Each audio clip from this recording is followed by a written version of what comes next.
Hello friends, नमस्कार दोस्तों। Knowledge for life group में आपका हार्दिक स्वागत है, वेलकम। तो दोस्तों, संधारित्र का टॉपिक है ये। इसके अंदर एनर्जी जो स्टोर होती है उसका हम फॉर्मूला यहाँ निर्धारित करेंगे, मेज़र करेंगे, ठीक है, ज्ञात करेंगे। तो इसके लिए टॉपिक का नाम है आवेशित संधारित्र में एकत्रित ऊर्जा।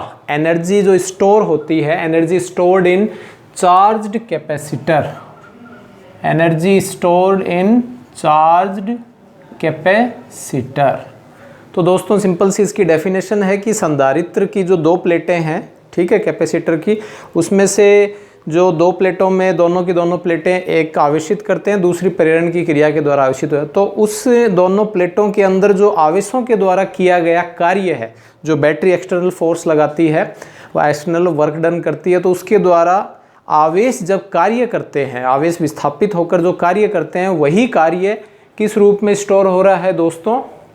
एनर्जी के रूप में स्टोर हो रहा है। यही एक सिंपल सी और स्टैंडर्ड सी अपनी डेफिनेशन है कि संधारित्र में अपेक्षित विभवांतर तक जितना उसको पोटेंशियल चाहिए, पोटेंशियल डिफरेंस चाहिए, तो अपेक्षित विभवांतर तक आवेशित करने के लिए बैटरी द्वारा एक प्लेट से दूसरी प्लेट तक आवेश क्या हो रहे हैं? स्थानांतरण हो रहे हैं, ठीक है। तो उसमें किए गए कार्य का मान किसके बराबर होता है? संधारित्र में संचित ऊर्जा के तुल्य होता है। क्लियर दोस्तों? The work done by the battery to transfer charge from one plate to another plate, transfer the charge from one plate to another plate of the capacitor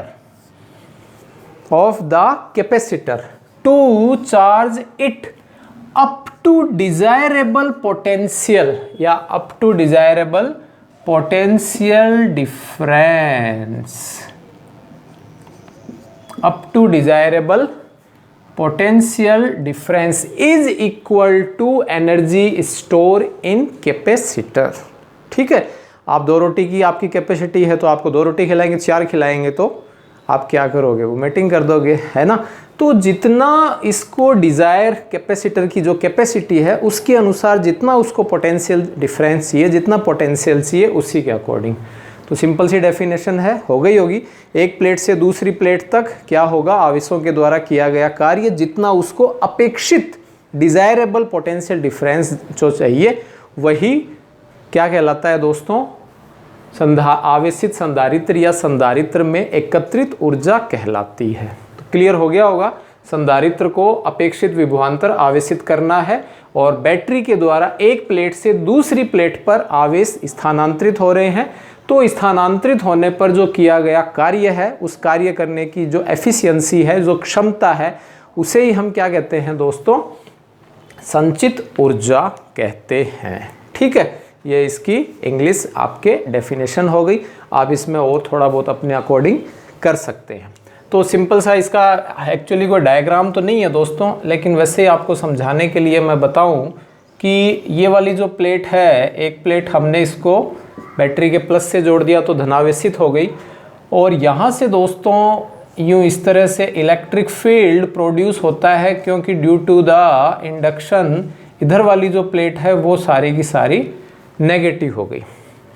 तो दोस्तों, इसको जब हम शुरू में कोई भी चार्ज देते हैं, ऐसे ही समझाने के लिए कि मान लीजिए Q चार्ज दे दिया, इसको यहाँ हम नहीं बनाएंगे, इसको मान लीजिए Q चार्ज दे दिया, ठीक है। शुरू में हमने यानी एक इलेक्ट्रॉन यहाँ से हमने इसको निकाल के, और वो बैटरी के धनावेशित यानी इलेक्ट्रॉन की जहाँ कमी है, एक हायर पोटेंशियल एक लोअर पोटेंशियल होता है, ये आप जानते हो जनरली बैटरी के बारे में। तो जब यहाँ हमने यही किया है कि संधारित्र की प्लेटों के मध्य विभवांतर शुरू में जब ये इस पर कोई आवेश नहीं है, ठीक है, शुरू में कोई आवेश नहीं है, ये एक अनावेशित प्लेटें हैं, ठीक है, तो जो पोटेंशियल डिफरेंस है वो ज़ीरो है ज़ीरो दोस्तों। फिर हमने क्या किया? इस अनावेशित प्लेट पर शुरू में Q चार्ज दे दिया, शुरू में हमने इसको Q चार्ज दे दिया। तो हम जानते हैं जब Q चार्ज देंगे तो प्लेटों के मध्य विभवांतर होगा, और V इक्वल्स टू दोस्तों हम जानते हैं फॉर्मूला Q/C हो जाता है। V equals to Q upon C। V की जगह दोस्तों हम V डैश ले रहे हैं और कैपिटल Q यानी टोटल चार्ज की जगह हम स्मॉल आवेश यानी कि, ठीक है, ये हम स्मॉल q यानी छोटा जो आवेश है वो हम ले रहे हैं, ठीक है, यानी V की जगह V डैश ले रहे हैं। तो एक आवेश देना मतलब इलेक्ट्रॉन की यहाँ एक कमी हो गई एक तरह से। तो आप कैसे भी इसको समझिए, सिंपल सा हम आवेश के द्वारा समझते हैं। तो विभवांतर V dash equals to Q upon C उत्पन्न होता है, क्योंकि धारिता तो धारिता ही रहेगी दोस्तों, C तो C ही रहती है, ठीक है, निर्भर किस पे करती है वो क्लियर किया जा चुका है। अब संधारित्र की प्लेट को डेल्टा Q अल्प आवेश और देने पर बाह्य कारक बैटरी के द्वारा विभवांतर के विरुद्ध किया गया कार्य। अब दोस्तों ये एक आवेश दे दिया, अब मान लीजिए एक आवेश हम इसको और देते हैं तो क्या होगा, इन दोनों के बीच में रिपल्सन फोर्स होगा और रिपल्सन फोर्स के विरुद्ध इस पर हम कार्य करेंगे।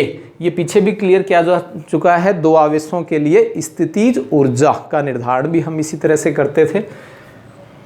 अब ये दोनों आवेश मिलकर मान लीजिए एक आवेश और इसको देते हैं, तो ये दोनों मिलकर इस तीसरे आवेश को क्या करेंगे, रेपल करेंगे। तो जैसे जैसे हम आवेशों का मान बढ़ाते जाएंगे वैसे वैसे प्रतिकर्षण बल के विरुद्ध जो कार्य है, ठीक है, जो भी कार्य है, जब work done to oppose the repulsion force, वो बढ़ता जाएगा, वेरी इंक्रीज होता जाएगा। तो इस तरह से ये दोस्तों इसके अंदर होता जाता है।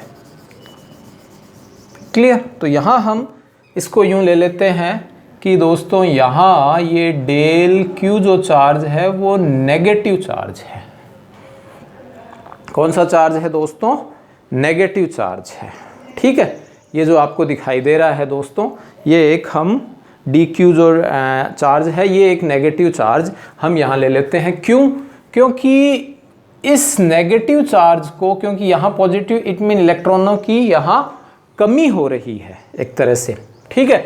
अब ये जो डेल्टा क्यू अतिरिक्त आवेश है इसको हम यहाँ तक पहुँचाएंगे, इस माइनस क्यू आवेश को यहाँ, इस दूसरी वाली प्लेट, ये ए प्लेट है और एक बी प्लेट है। तो होगा क्या दोस्तों, इधर से बैटरी के द्वारा, ठीक है, इसको हम माइनस क्यू यानी बी पर माइनस क्यू चार्ज ले जाने का प्रयास करेंगे, परंतु होगा क्या, ये जो बी प्लेट है ये इसको क्या कर रही है दोस्तों, रेपल कर रही है, यूं प्रतिकर्षित कर रही है, ठीक है। ये एक जनरली यूं ही आपको समझाने के लिए बना दिया, यूं इस तरह से, ठीक है। लेकिन आपको प्रतिकर्षण बल के विरुद्ध कार्य करना पड़ रहा है। तो डेल्टा क्यू आवेश है, वो धनावेश, ऋणावेश, इलेक्ट्रॉनों के द्वारा समझें तो इलेक्ट्रॉन इधर जाने का प्रयास कर रहे हैं। तो संधारित्र की प्लेट डेल्टा क्यू अल्प आवेश देने पर बाह्य कारक बैटरी के द्वारा विभवांतर के विरुद्ध किया गया कार्य, ये हम मेजर करेंगे, ठीक है। तो ये माइनस क्यू आवेश है, डेल्टा क्यू है, ए बी। यदि ये डायग्राम आप न भी बनाएं और सीधा ही अपन लिख देते हैं तो भी दोस्तों कोई दिक्कत नहीं होगी, ठीक है। सिंपल सा ये है कि एक आवेश दिया और वो इजीली इस पर सेट हो गया, क्योंकि ये क्या था, अनचार्ज्ड प्लेट थी, इस पर कोई आवेश नहीं था। फिर जब हम और इस पर चार्ज यदि क्या करना चाहेंगे, अप्लाई करना चाहेंगे या चार्ज वहाँ सिचुएटेड लोकेटेड रखना चाहेंगे, तो प्रतिकर्षण बल के विरुद्ध हमें और ज़्यादा कार्य करना पड़ेगा, ठीक है। तो इसी को हम समझ लेते हैं इंग्लिश में, on the neutral plate. Neutral plate शुरू में है दोस्तों अनावेशित प्लेट, और ये यहाँ शुरू में कि suppose initially there is a zero potential difference, शुरू में कोई चार्ज नहीं है तो जीरो पोटेंशियल डिफरेंस है, between the plates of capacitor, between the plates of capacitor, ठीक है। On bringing the charge Q, जब हम एक Q चार्ज लेके आते हैं on the neutral plate, then the potential difference between the plates rises to a value V dash equals to Q by C, V dash equals to Q by C। The work done by the battery against potential V dash to transfer and additional charge delta Q on the plate is therefore, तो work done आपको measure करना है by the battery, battery के द्वारा against potential V dash to transfer additional charge delta Q को वहां potential difference के रूप में अप्लाई करने के लिए, ट्रांसफर करने के लिए ऑन द प्लेट देयरफॉर। तो दोस्तों वर्क डन जो है वो आप जानते हो इजीली। तो दोस्तों वर्क क्या होता है दोस्तों बताइए। तो ये यहाँ मैं थोड़ा सा लिख देता हूँ। V इक्वल्स टू होता है दोस्तों W अपॉन Q। तो ये डेल W और ये डेल, या डेल की जगह आप दोस्तों D भी ले सकते हो चाहो तो, ठीक है। डेल D दोनों अल्प राशियाँ हैं, जानते हो दोस्तों। P equals to W upon Q, तो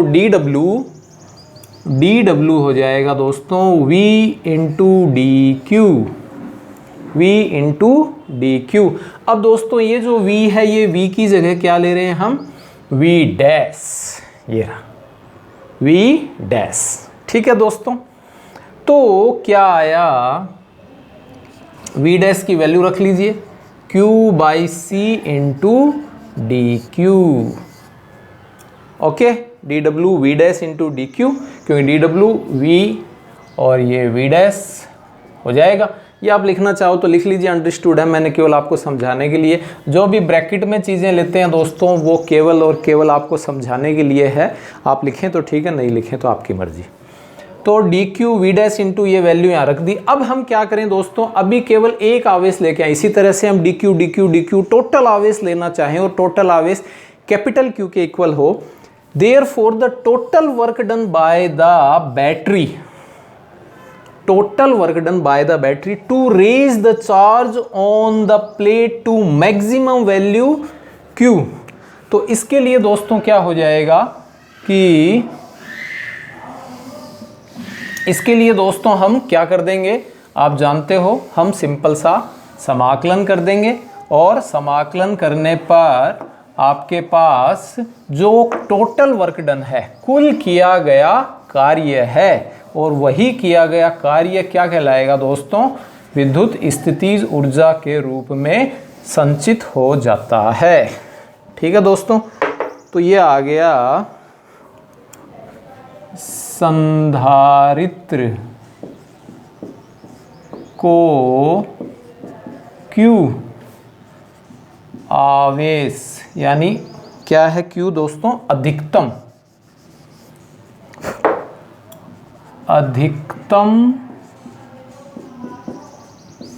Q आवेश देने पर किया गया, किसके द्वारा दोस्तों, बैटरी के द्वारा, बैटरी द्वारा किया गया, बैटरी द्वारा कार्य। तो दोस्तों कार्य के लिए हम क्या कर देंगे, इधर भी दोस्तों समाकलन कर देंगे और इधर भी हम समाकलन कर देंगे, और लिमिट दोस्तों कहाँ से कहाँ तक ले लेंगे, 0 से Q तक ले लेते हैं, ठीक है दोस्तों। तो ये लिमिट 0 से Q, और ये है Q by C into DQ, clear. DQ का आप जानते हो दोस्तों, इसी के आगे मैं लिख देता हूँ, चलो। तो DQ का हो गया Q, और इसमें दोस्तों 1/c बाहर ले लिया, और अभी तक आपने दोस्तों समाकलन नहीं किया है। और ये दोस्तों x की power n into dx, very important और very easy integration, since therefore, since चूँकि, तो ये दोस्तों हो जाएगा x की पावर n+1 अपॉन n+1। तो यहाँ कुछ नहीं है, इसका मतलब 1 है। तो फॉर्मूला हो जाएगा दोस्तों W equals to 1/c, Q की पावर 1+1 अपॉन 1+1 यानी 2 अपॉन, और ये 2 के रूप में हो जाएगा, ठीक है। अब क्या करें दोस्तों, यहाँ पहले अपर लिमिट, तो ये हो जाएगा Q² upon 2c, Q² upon 2c। 0 रखेंगे तो दोस्तों 0 हो जाएगा, आई थिंक क्लियर है। एक तो दोस्तों जो वर्क डन है, जो एक तरह से एनर्जी के रूप में स्टोर हो रहा है, ये हो गया। तो Q और C के रूप में यदि आपको कोई वैल्यू दे रखी है तब तो आप इस तरह से वर्क निकाल लेंगे। और एक फॉर्मूला होता है दोस्तों धारिता कैपेसिटेंस, Q इक्वल्स टू होता है दोस्तों CV, जानते हो, Q equals to C V. तो W इक्वस टू हो जाएगा दोस्तों C square V square upon 2c, C से c कैंसिल हो गया तो 1/2 सी वी स्क्वायर हो जाएगा दोस्तों। इसमें दोस्तों यहाँ इक्वेशन बढ़ाना चाहो तो बढ़ा सकते हो, समीकरण 2 का मान 1 में रखने, कुछ बातें दोस्तों आप लिख लिया कीजिए, ठीक है, सारी बातें बताना और आपको यहाँ लिखवाना, थोड़ा थोड़ा आप भी लिख लीजिए। समीकरण 2 का मान 1 में रखने पर तो ये Q का मान रख दिया तो ये आ गया। अब दोस्तों यहाँ QC भी आ गया, CV भी आ गया, इन दोनों में C है दोस्तों। यदि C की वैल्यू दे ही नहीं रखी हो कोई क्वेश्चन में तो दोस्तों यहाँ से ही C इक्वस टू क्या होता है, Q अपॉन V, है ना, चूंकि Q equals to C V इसलिए C equals to Q upon V, ये भी होता है दोस्तों।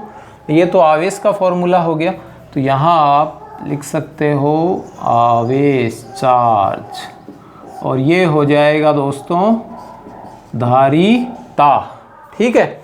ये वैल्यू यहाँ रख लीजिए, यहाँ रख लीजिए, जहाँ भी अच्छा लगे, समीकरण 3 में ही रख लीजिए।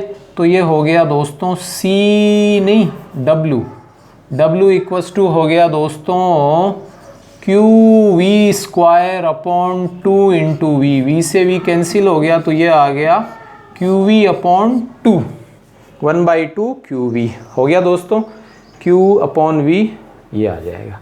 तो ये इक्वेशन 5 आ जाएगी, ये इक्वेशन 5 आ जाए।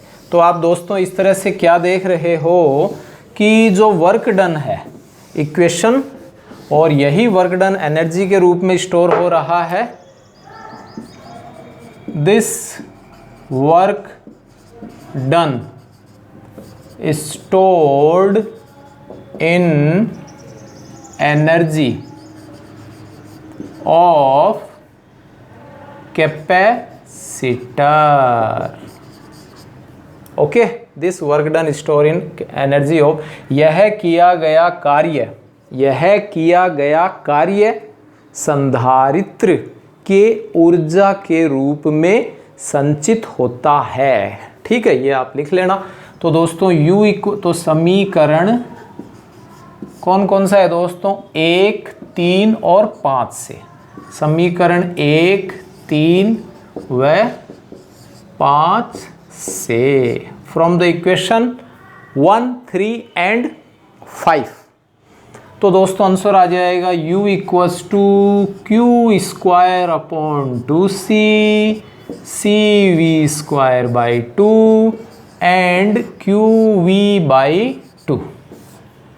हेयर इज द 3 फॉर्मूले, इसमें से जो भी आप यूज में लेना चाहें वो आप ले सकते हो। इस तरह से ये जो संचित ऊर्जा है ये आपके इक्वेशन 6 से आपको क्लियर हो जाती है। तो आई होप ये छोटा सा वीडियो और आपको क्लियर हो गया होगा। यदि अच्छा लगा है तो लाइक करें, सब्सक्राइब करें, शेयर करें, और थैंक्स फॉर वॉचिंग।